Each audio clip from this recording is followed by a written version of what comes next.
नमस्कार, मैं हूं पंकज सिंह और अब आप सो करके भी घर से पढ़ाई कर सकते हैं। वैसी स्टडी आपके स्क्रीन पे अब शुरू हो गई है, मोबाइल पे शुरू हो गई है। अब आपको घबराने की थोड़ी सी भी ज़रूरत नहीं है, बस बने रहिए मेरे साथ। और अब क्रैश कोर्स के अकॉर्डिंग आपको पूरा, अगर इंग्लिश के लिए बिल्कुल जीरो है, कुछ भी नहीं आता है, तो भी अब आपको घबराने की ज़रूरत नहीं है, क्योंकि अब स्टार्ट हो चुका है क्रैश कोर्स। लेकिन अब आपको देर नहीं करना है, अगर आप देर करते हैं तो बहुत पीछे छूट जाएंगे। तो आइए स्टार्ट करते हैं। आज पहला चैप्टर लेकर के आए हैं, Indian civilization and culture. Indian means होता है भारतीय, सिविलाइजेशन मीन्स होता है सभ्यता, एंड कल्चर मीन्स होता है संस्कृति, यानी भारतीय सभ्यता एवं संस्कृति।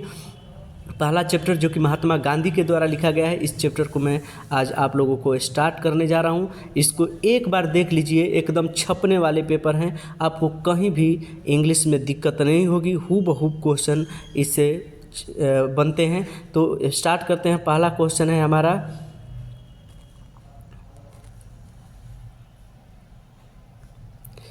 पहला क्वेश्चन है, which type of a prose pieces is Indian civilization and culture. ये भारतीय और सभ्यता क्या है, किस तरीके का है, कहानी है, कविता है, या फिर एसे है, ड्रामा है, स्पीच है, स्टोरी है।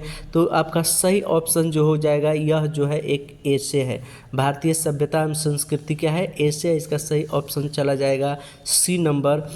दूसरा क्वेश्चन है, who wrote the famous book the decline and fall of the Roman empire. The decline and the fall of the Roman empire के फेमस लेखक कौन है, किसने इसको लिखा है। तो ये भारतीय सभ्यता एवं संस्कृति चैप्टर से ज़रूर है, लेकिन इस बुक को इन्होंने लिखा है एवर्ड गिवन ने, सॉरी। और बहुत सारे बच्चे यहीं पे मिस्टेक करते हैं कि महात्मा गांधी लगा करके चले आते हैं, उनको लगता है कि यह चैप्टर उसी से है तो महात्मा गांधी होगा। लेकिन आप लोग याद रखिएगा कि the decline and the fall of Roman empires को किस लेखक ने लिखा था, इस बुक को किसने लिखा था, तो एवर्ड गिवन ने लिखा था। नेक्स्ट है, what does the golden fleece mean. Golden fleece का मतलब क्या होता है, डिफ़िकल्ट टू फाइंड होता है, ऐसे टू गेट होता है, ए न्यू थिंग होता है, ए लवली ऑब्जेक्ट होता है। तो जो बच्चे पढ़े हुए हैं आसानी से इसका ट्रिक लगा लेंगे, लेकिन अगर आप नहीं जानते हैं तो घबराने की ज़रूरत नहीं है। आज के बाद इसको दिमाग में ज़रूर रखेंगे, गलती आपसे भी नहीं होगी।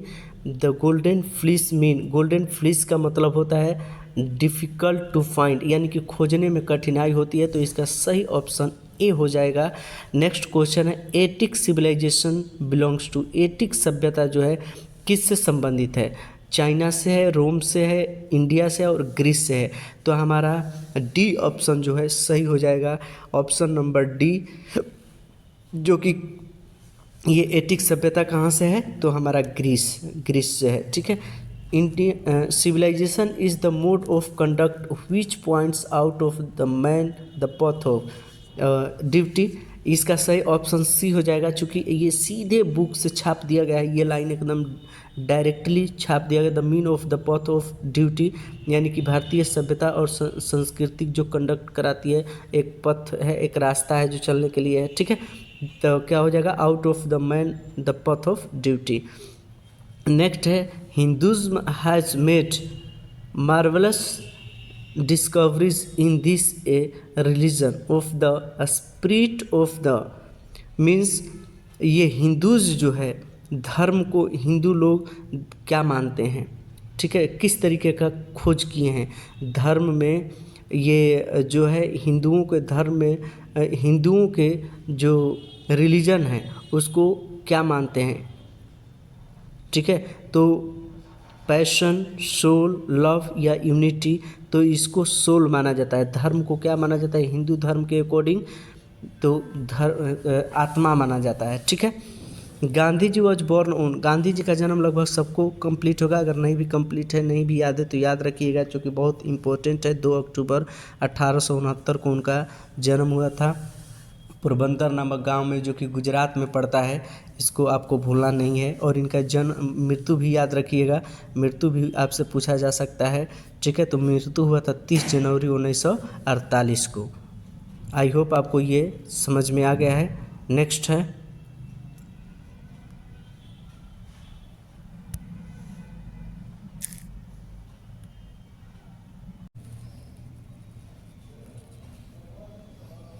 नेक्स्ट हम बात करते हैं और एंसेस्टर्स इंजॉयड रूल, हमारे पूर्वज जो थे इंजॉय करते थे rules, novels, home, find, good, यानी कि होम, हमारे इंसेस्टर्स जो थे, पूर्वज जो थे, वो घरों में क्या करते थे, छोटे घरों में अपने खुशहाल थे। What is the glory of Indian, it remains, what is the glory of Indian, Bharat की पहचान क्या है, ठीक है, एंड इट रिमेंस, जिसको आज भी भारत ने बचा करके रखा है, मूवेबल है, परिवर्तनशील है, ग्लोरियस है, शानदार है, इमूवेबल है या ब्यूटीफुल है। तो भारत की जो पहचान है, जो भारत की पहचान है वो क्या है, इमूवेबल है, यानी कि वो अपरिवर्तनशील है, परिवर्तन होने वाला नहीं है, जैसे पहले था वैसे आज भी है। भारत ने इसको बचा करके रखा है, अपनी गैलरी को बचा करके रखा है। What was the that our ancestors satisfied, हमारे पूर्वज जो थे किस चीज़ से संतुष्ट थे, तो और एंसेस्टर्स जो सेटिस्फाइड थे, संतुष्ट थे, सेटिस्फाइड मीन्स होता है संतुष्ट, ए सिटीज, शहर से, बी टाउन्स, नगरों से, सी स्मॉल विलेज या डी प्रोविजंस।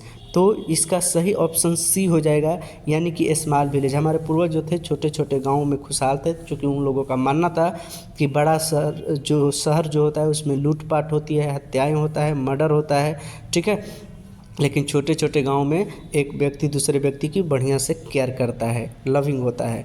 नेक्स्ट है who has written Indian civilization and culture, 11 number question है कि भारतीय सभ्यता एवं संस्कृति को किसने लिखा है, जाकिर हुसैन, बी नंबर में है महात्मा गांधी, सी नंबर में अटमचक्यू और डी नंबर में है मनोहर मंगोलकर। जिन्होंने भी पढ़ा है भारतीय सभ्यता एवं संस्कृति बिना सोचे समझे इसका सही आंसर लगा देगा बी, यानी महात्मा गांधी ने लिखा था। 12 नंबर है which one of the following the autobiography of Mahatma Gandhi, ठीक है, महात्मा गांधी का जो ऑटोबायोग्राफी है, आत्मकथा है, ऑटोबायोग्राफी मीन्स आत्मकथा महात्मा गांधी का, ये किस चीज़ पे आधारित है, तो माई एक्सपेरिमेंट्स विथ ट्रूथ, इन्होंने अपनी आत्मकथा में ये बताया है कि हमारा एक्सपेरिमेंट जो है ट्रूथ पे है, सच्चाई पे इन्होंने एक्सपेरिमेंट किया था। एक्सपेरिमेंट मीन्स होता है परीक्षण करना, निरीक्षण करना, ठीक है। नेक्स्ट क्वेश्चन 13 नंबर है हु वर फ्रोज, फ्रोज कौन था, rules of Egypt, rules of Romes, rules of Japan, rules of Greece. तो इसका सही आंसर जो हो जाएगा ए हो जाएगा, रूल्स ऑफ इजिप्ट, ठीक है। इजिप्ट यानी कि फरोज जो था एक शासक था जो कहाँ पे शासन करता था, इजिप्ट पे। इजिप्ट का हिंदी में अर्थ होता है मिस्र, ठीक है। जैसे मान लो कि मैं बक्सर का राजा हूँ, ठीक है, तो मैं कहाँ पे शासन कर रहा हूँ, बक्सर में। उसी तरीके से इजिप्ट जो है एक जगह का नाम है और फरोज जो है वहाँ का शासक है, ठीक है। With which one of the following journal was a Mahatma Gandhi associated, Mahatma Gandhi से कौन सा जनरल नॉलेज जो था, जो मानसिक पत्रिका निकलती थी, वो किससे संबंधित थी, यंग इंडिया से, इंडियन मिरर से, न्यू इंडिया से या बॉम्बे क्रॉनिकल से।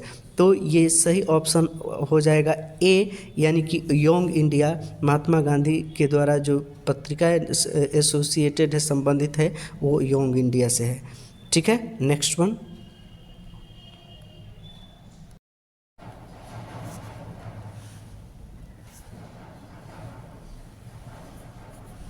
नेक्स्ट है इंडियन सिविलाइजेशन वर्शिप, भारतीय सभ्यता जो है किसकी पूजा करता है, कैरेक्टर का, इमोरलिटी का, गुड कंडक्ट का या मोरालिटी का।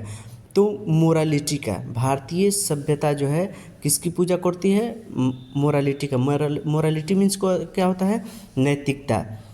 वर्शिप मीन्स होता है पूजा, ठीक है।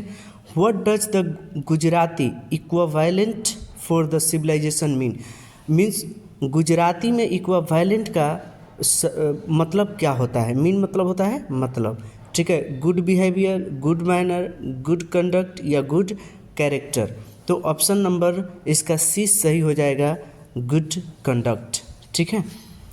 गुजराती में इक्विवेलेंट फॉर सिविलाइजेशन, सिविलाइजेशन का मतलब क्या हो जाएगा यहाँ पे, गुड कंडक्ट। याद रखिएगा, ये बहुत इंपॉर्टेंट है। आप सिर्फ देखते जाइए वीडियो को, वहाँ पे जैसे ही ये क्वेश्चन आएंगे आप तुरंत क्रैक कर पाएंगे, आपको थोड़ी सी भी दिक्कत नहीं होगा। नेक्स्ट क्वेश्चन है हमारा 17 नंबर क्वेश्चन है, in the world of Gandhi ji mind is a, Gandhi ji के अनुसार ए वर्ड जो है, ठीक है, क्या इन्होंने यहाँ पे बताया, सीधे ये भी बुक से क्वेश्चन छप गया। In the word of Gandhi mind is A restless book, restless bird, restless body, restless burning, ठीक है।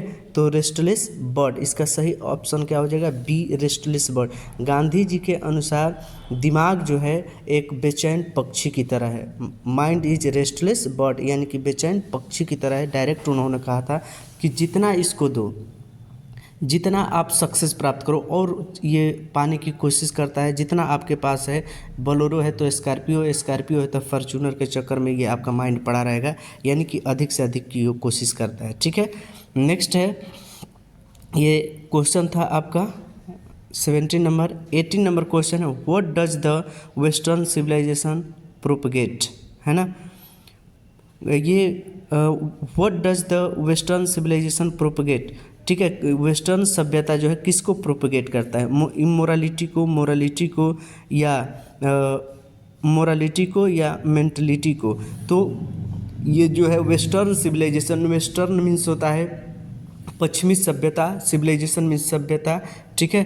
और प्रोपगेट मतलब होता है बढ़ावा देना। तो ये किसको बढ़ावा देता है, तो इमोरालिटी को, यानी कि अनैतिकता को ये बढ़ावा देता है, ठीक है। किस चीज़ को बढ़ावा देता है, अनैतिकता को, ठीक है। जहाँ की व्यवहार साधारण भाषा में नैतिकता नहीं समझ पा रहे हैं, अनैतिकता यानी कि वहाँ का चाल चलन जो होता है बहुत बुरा होता है विदेशी लोगों का, ठीक है। इस चीज़ को बढ़ावा देता है, ये गांधी जी बोलते हैं। नेक्स्ट क्वेश्चन है, our forefathers did not invent machinery because they knew we could become slaves. ये ऑप्शन नंबर ए ही सही हो जाएगा, क्योंकि यहाँ पे हमारे फोर फेदर्स मीन्स होता है पूर्वज, जानते थे कि आविष्कार अगर हम करेंगे तो हम उसका ही क्या हो जाएंगे, गुलाम बन जाएंगे, इसलिए वो आविष्कार करना नहीं चाहते थे, ठीक है। हमारे इन्वेंशन मीन्स क्या होता है, आविष्कार, मशीनरी चीज़ों का वो आविष्कार नहीं करना चाहते थे, क्योंकि हम अपना हाथ पैर चला नहीं पाएंगे तो रोगों का शिकार, हमारा घर जो होता, शरीर जो है रोगों का घर हो जाएगा। इस तरीके से उन्होंने बताया हमारे पूर्वजों ने। दे न्यू, वो जानते थे, वी कुड बिकम स्लेव्स, हम लोग मशीनों का क्या हो जाएंगे, गुलाम हो जाएंगे, जैसे आज हो गए हैं। अगर कहीं भी जाना हो तो बिना बाइक, बिना गाड़ी का हम लोग नहीं जाते हैं। और इस यही कारण है कि आज सभी लोग क्या हैं, बीमार हैं, ठीक है। नेक्स्ट क्वेश्चन है 20 नंबर क्वेश्चन से, after all there is a something in Hinduism that has kept it till now, dynamic, alive, busy, popular, ठीक है। एलाइव, यही कारण है कि इनका कहना है कि after all that something the Hinduism that has kept it till now, अभी तक क्या है, एलाइव मतलब जीवित हैं, अभी तक यही कारण है कि हिंदुज्म जो है यहाँ पे जीवित है। तो सही ऑप्शन हो जाएगा बी। 21 नंबर है, award given is associated with, ठीक है। अवार्ड गिवन जो है किससे संबंधित, एसोसिएटेड मतलब संबंधित, इटली से, रसिया से, स्वीडन से और अमेरिका से। तो ये जो संबंधित हैं इटली से हैं। कहाँ से हैं, अवार्ड गिवन इटली से, ठीक है। जो कि आगे इनके बारे में आप लोगों ने पढ़ा है, समझा है कि ये अवार्ड गिवन जो है एक राइटर हैं, ठीक है। The distinguishing characteristic of modern civilization in a indefinite multiplicity of humans wants, this line has been taken from, यह जो है the distinguished characteristic modern civilization indefinite multiplicity of a humans wants, this like has been taken from, यानी कि जितना हम चाहते हैं आधुनिक समय में उससे अधिक और पाने की कोशिश करते हैं। यह कैरेक्टरिस्टिक कहाँ से लिया गया है, तो ये डायरेक्टली छप गया है आपके बुक से ही। ये सेम क्वेश्चन ये है, इंडियन सिविलाइजेशन एंड कल्चर से लिया गया है ये बुक, ठीक है। टेकन फ्रॉम, कहाँ से लिया गया है आपको सिर्फ ये बताना है कि ये जो लाइन है ये कहाँ से ली गई है, किस से, तो इंडियन सिविलाइजेशन एंड कल्चर से लिया गया है। तो आई होप आपको समझ में आ गया होगा। नेक्स्ट देखते हैं,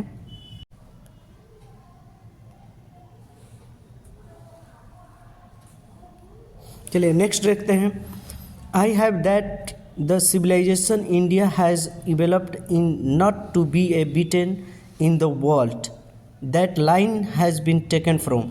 ये लाइन कहता है कि आई बिलीव, मेरा मानना है कि भारतीय सभ्यता को जिसने विकसित किया, जिस तरह से भारत ने अपनी सभ्यता को विकसित किया है, उसको दुनिया में कोई भी सभ्यता समाप्त नहीं कर सकती है। यह लाइन किस चैप्टर से लिया गया है? Indian civilization and culture, Bharat is my home, a pinch of snuff, I have a dream. तो ये सीधे क्वेश्चन छप गया है, इंडियन सिविलाइजेशन एंड कल्चर से यह लिया गया है। ठीक है, भारत ने जिस सभ्यता को विकसित किया है, दुनिया में किसी की औकात नहीं है कि इसकी सभ्यता को क्या कर दे, समाप्त कर दे, गांधी जी के अनुसार। European civilization will mean for India, European सभ्यता का मतलब है कि भारत में अगर यूरोपीय सभ्यता को यूज़ किया जाता है और लाया जाता है तो इसका मतलब यह है कि वांट, आदमी चाहता है, लिविंग, रियून या प्रोग्रेस। तो जैसे ही यूरोपीय सभ्यता भारत में आती है तो इसका मतलब है रियून, रियून मतलब होता है बर्बादी, भारत की बर्बादी है। गांधी, इसका सही ऑप्शन सी हो जाएगा। Gandhi ji dead at the hands of fanatic own, Gandhi ji जो थे मारे गए थे हैंड ऑफ फोनेटिक का मतलब होता है एक धर्मांध व्यक्ति, धर्म फोनेटिक ऑफ हैंड ये फ्रेज है, धर्म में एक अंधे व्यक्ति के द्वारा मार दिया गया था इनको, जिनकी मृत्यु कर दी गई थी, जिसका नाम था नाथूराम गोडसे। ठीक है, तो ये कब मार दिया गया था, ये कब इनकी देहांत हो जाती है, तो 30 जनवरी 1948 को। सही ऑप्शन इसका बी हो जाएगा। Gibbon is associated with, gibbon जो है किससे संबंधित है, हॉलैंड से, ऑस्ट्रेलिया से, इटली से, फ्रांस से। तो गिबन जो है सीधे किससे है, इटली से। इसका सही ऑप्शन जो हो जाएगा सी हो जाएगा। फ्रोज रूल्ड एंशियंट, फ्रोज जो थे प्राचीन समय में, एंशियंट मतलब होता है प्राचीन, रूल मतलब होता है शासन करना, फ्रोज मतलब राजा, जो कि पहले एक बार ये क्वेश्चन आपको बताया जा चुका है। ये थोड़ा सा बदल के आपको क्वेश्चन मिला हुआ है तो इससे आपको घबराने की ज़रूरत नहीं है। फ्रोज राजा जो था इजिप्ट पे यानी कि मिस्र पे शासन करता था। ठीक है, नेक्स्ट है civilization is the state of development of, सभ्यता जो है अवस्था है, विकास का कौन सा अवस्था है, animals, non living things, bird, people. ठीक है, तो सभ्यता जो है जानवरों पे विकास, जानवरों के विकास के लिए है, या नॉन लिविंग थिंग्स निर्जीव वस्तुओं के विकास के लिए, पक्षियों के विकास के लिए, या पीपल तो लोगों के विकास के लिए। सभ्यता एवं संस्कृति किसके लिए बनाई गई है, तो लोगों के लिए। ठीक है, यहाँ पर सही ऑप्शन डी हो जाएगा। The world famous Attic civilization is a, ये जो वर्ड फेमस एटिक्स जो है सभ्यता, ये कहाँ से है, तो ग्रीस की है। एटिक सभ्यता कहाँ की है, ग्रीस की। Sacrifice is the sole aim of our, ठीक है, ग्रीस, इटली, स्पेन और पोर्चुगल। तो आप लोग याद रखेंगे इसका सही ऑप्शन हो जाएगा ए, ग्रीस। ठीक है, आई होप आपको ये समझ में आ गया है। अगर आप और वीडियो इस तरीके का देखना चाहते हैं और चाहते हैं कि 100 में 100 अपना नंबर स्कोर करें, हम अब बहुत कम समय में अच्छा नंबर प्राप्त करें और आसानी से चैप्टर को समझें, तो इसके लिए पंकज सिंह गोल्ड चैनल को सब्सक्राइब कर दें और आपके जितने भी दोस्त फ्रेंड हैं उन सबको शेयर करें, ताकि आपके जैसे जो भी छूटे हुए पिछड़े हुए बच्चे हैं आसानी से इस ऐप के माध्यम से, इस चैनल के माध्यम से वो बच्चे पढ़ सकें और अपना भविष्य संवार सकें। इसी के साथ लेंगे, फिर मिलते हैं अपने नेक्स्ट वीडियो में। तब तक के लिए बहुत बहुत धन्यवाद।